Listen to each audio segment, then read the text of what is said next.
నెల్లూరు నగరం బీఆర్సీ మైదానంలో 39వ డివిజన్ టీడీపీ ఇన్ఛార్జ్ అన్నంగి ప్రసాద్ ఆధ్వర్యంలో పొంగూరు నారాయణ క్రికెట్ టోర్నమెంట్ శుక్రవారం ఫైనల్ మ్యాచ్తో విజయవంతంగా ముగిసింది.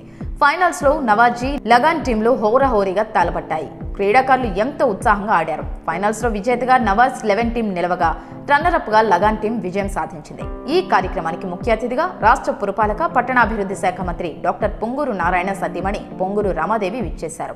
ముందుగా రమాదేవికి 39వ డివిజన్ టీడీపీ ఇన్ఛార్జ్ అన్నంగి ప్రసాద్, టీడీపీ నాయకులు, టోర్నమెంట్ ఆర్గనైజర్ నందులు స్వాగతం పలికారు.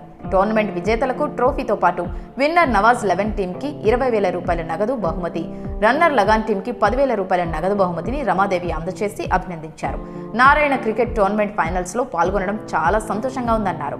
ప్రతి ఒక్కరిలో ఆరోగ్యంగా ఉండాలనే ఆలోచన పెరిగిందన్నారు. ఆరోగ్యవంతంగా ఉండాలంటే ఒక్క క్రీడలతోనే సాధ్యమని చెప్పారు. ముఖ్యంగా యువత క్రీడల్లో బాగా రాణించాలని ఆమె కోరారు. యువతలో ఉన్న నైపుణ్యాన్ని వెలికి తీయడంతో వారు ఆరోగ్యంగా ఉండాలన్న మంచి ఉద్దేశంతోనే నారాయణ క్రికెట్ టోర్నమెంట్ ను నిర్వహించడం జరిగిందన్నారు. ఈ టోర్నమెంట్ లో మొత్తం 40 టీంలు పాల్గొన్నాయని చెప్పారు. ఈ టోర్నమెంట్ లో యువత ఎంతో ఉత్సాహవంతంగా పాల్గొన్నారన్నారు. ఈ టోర్నమెంట్ లో తృతీయ బహుమతి 7,000 రూపాయలు అందించమన్నారు.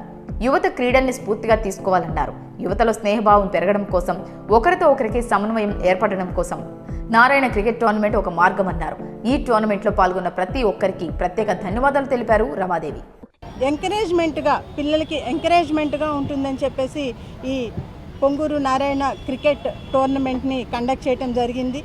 ఇందులో 40 టీములు పార్టిసిపేట్ చేశాయి. ఇక్కడ ఎంత అమౌంట్ ఇస్తున్నారు, లేకపోతే ఎంత ప్రైజ్ అమౌంట్ అనేది కాదు, వాళ్ళు స్పోర్టివ్గా పార్టిసిపేట్ చేయటం, వాళ్ళు స్పోర్ట్స్లో ఉండేది అది స్పోర్టివ్నెస్ అనేదే క్రీడలో ఉన్న ముఖ్య ఉద్దేశం. దీనికి ఇది ఒక పొంగూరు నారాయణ క్రికెట్ టోర్నమెంట్ అనేది ఒక మార్గంగా ఉండటము, దానికి నేను ఈరోజు అటెండ్ అవటము నేను చాలా ఆనందంగా ఫీల్ అవుతున్నాను. గెలిచిన ప్రతి ఒక్కరికి ప్లస్ పార్టిసిపేట్ చేసిన ప్రతి ఒక్కరికి నా ప్రత్యేకమైన అభినందనలు.